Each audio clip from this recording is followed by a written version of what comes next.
Hey everybody, Ms. Dietrich here. We're going to be introducing our unit on ratios by talking about bicycles. You may have a bicycle. I know I have a bicycle. In fact, I think I have a picture I can show you of me on my bicycle. Here we are. This is me back in 2012.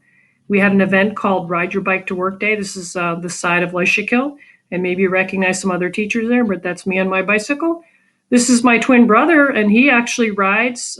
He used to ride and he competed all over the country. Now he rides these what are called fat tire bikes in races. In fact, I think I have a picture I can show you. Here he is at the race with his buddy, and here's the start line, and here he is mid-race. But one of the things that we're going to be looking at is we're going to be looking at just a simple bicycle. And I don't know what kind of bicycle you have, but mine does have in the front, you may have just that one sprocket, or you may have multiple sprockets. So we call this the drive. And then some people call this the cog, C-O-G, cog. Some people just call this the follower, or you can just call it the rear gear. You may have a varying number of sprockets on your rear tire. So in this example, in this model, we have the option of having either a 20, 30, or 40 teeth gear on the front. And these numbers again are how many of the little sharp pointy things that we call teeth are on each. And you can see that we can have a really small one with only 10 teeth, 15, 20, 25, or 30. So you should check out your own bicycle and see what, if you have a bicycle, if you're lucky enough to have one, check out the back wheel and see how many of those sprockets you see. Check out by the pedal. Do you have more than one sprocket? Because, really depends on what kind of riding you do, what kind of bicycle you're likely to have. All right, so we're going to look at something different. Let's look at this for a moment. All right, so in this particular case, we're looking at, let's see if this is the right one. Actually, I think I want to open this one. Is this the right one? This is what I want to have open. All right, so if we have on the back the rear sprocket of a 10, let's explore the gear ratios for should we put a 20, a 30, and a 40 sprocket. So let's explore and let's figure out what that actually means.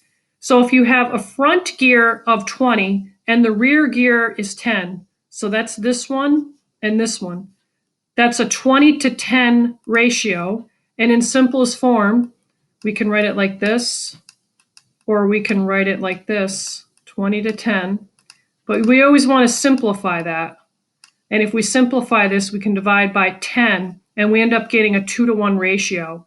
Now, what's relevant for you to know is that you can use the gear ratio to know how far the bicycle will go per one pedal rotation. So if the pedal gets spun around completely, one revolution, so the green pedal, if that returns to the top after one full rotation, then what does this number tell you?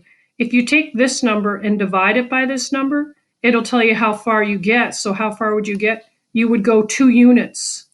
So maybe it's meters, but you would go 2 units. That's how far you would go per one pedal rotation. So I'm just going to write that number over here, the distance per pedal rotation, just so we can keep track. All right, so if we have rear gear 10, front 30, then that's a 30 to 10. And if I simplify 30 to 10, that's a 3-to-1 ratio. We can divide this by 10 and divide this by 10. That's a 3-to-1 ratio. So that means that we would go 3 units per one pedal rotation. This rear wheel would spin 3 times. We'd go 3 units. All right, how about if we have in the front 40 and in the back 10? Then that's going to be a 40 to 10, and that simplifies to being a 4-to-1. Let's write it in the box. So what does that mean? That means that per one pedal rotation, we're going to go 4 units, whatever that is. So 4 units per one pedal rotation. So you can see that if you had this particular arrangement, then you would go the farthest per one pedal rotation. However, what you have to ask yourself, many of you have experience on a bicycle, you know that there's that idea of what we call torque, or that amount of pressure that you have to put on the pedal. And we've all had that experience of going uphill and maybe having our bicycle in the wrong gear, and you just can't pedal anymore because you don't have the strength to do it. That's when you've chosen the wrong gears to go up the hill. So let's talk about what if we have on the back, rather than having the 10, what if we change it to being 15? If we change it to being 15, we still have the options of on the front, the 20, the 30, or the 40. So just to make sure you understand where this number came from, let me just write it as a fraction.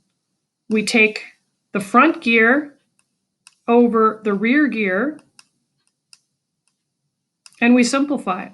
Now, where does this number come from? It comes from dividing by the GCF of these two numbers, which would be 5. And if we do 20 divided by 5, we get 4. And if we do 15 divided by 5, we get 3. So 4 to 3 can be written like this, or it can be written like this. All right, so how would we do the next one? It would be a 30 over 15. So if we do 30 over 15 and simplify that, we can divide both of those by 15. That's the GCF of the numerator and the denominator, by the way. And if we divide both by 15, here we're going to get a 1, and here we're going to get a 2.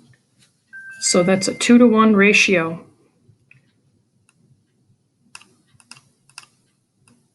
All right, now what about down here?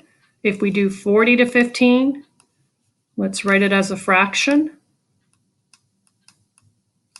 40 to 15, let's divide both of those by, in this case, how about 5 is the GCF?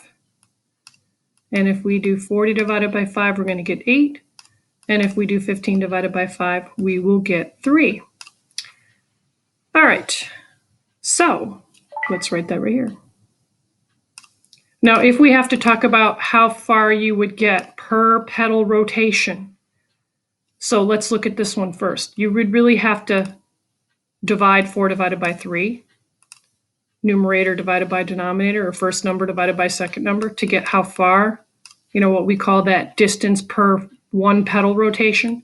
So if we divided that out, it would go in once with 1 left over, so that'd be 1 1/3. So how far would you get if you had your gear ratio set up like this? How far would you get? Let's highlight it here on our little system here. We would go 1 1/3, right about like that.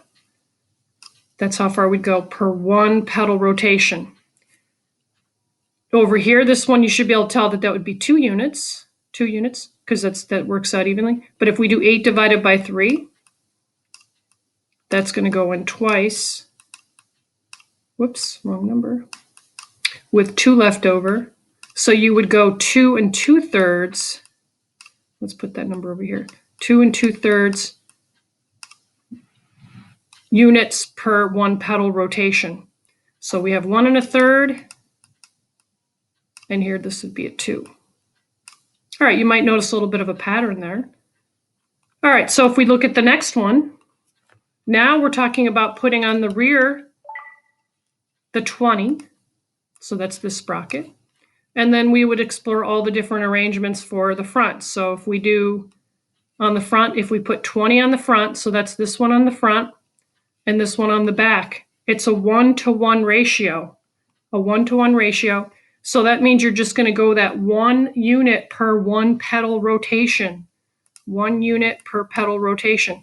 So if you did 30 on the front and 20 on the back, and we simplified that, right? Let's get rid of the zeros. We just divided by 10, so that's a 3-to-2 ratio, 3-to-2.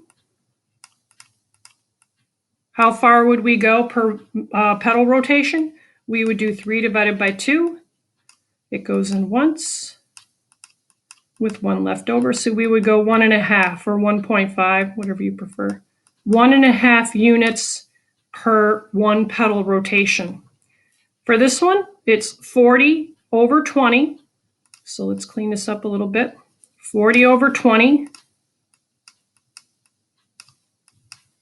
It's always the front gear over the rear gear whenever you're writing it as a fraction. If we simplify that, we can start by getting rid of the 0. So we just divided by 10, and now we have 4 halves. So we can divide by 2. 4 divided by 2 is 2.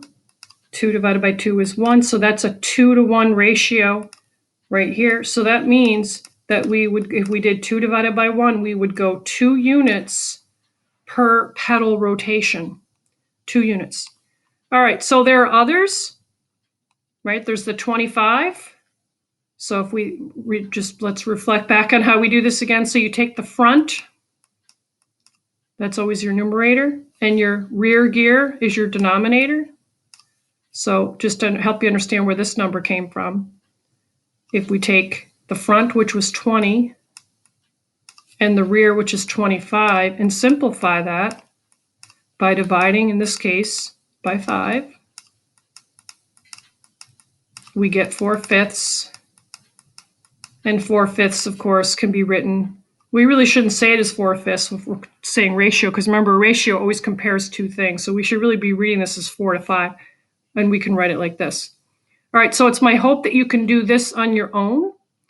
Now, if you had to, by the way, find out how far you would get per that one petal rotation, then you would have to divide just the same way as we were doing with the previous one. So look to see what goes on the inside of the division box and what goes on the outside of the division box. You may have to hit the rewind on the video to figure that out, because that's relevant for you to know how to do. All right, so you'll finish up your chart, and hopefully you have a little bit more of an understanding about gear ratios, but make sure you check out the slideshow that I have posted in the Google Classroom. Watch all the videos, and I think you'll be quite fascinated and maybe be as excited as I am about bicycles. All right, hope you found this helpful.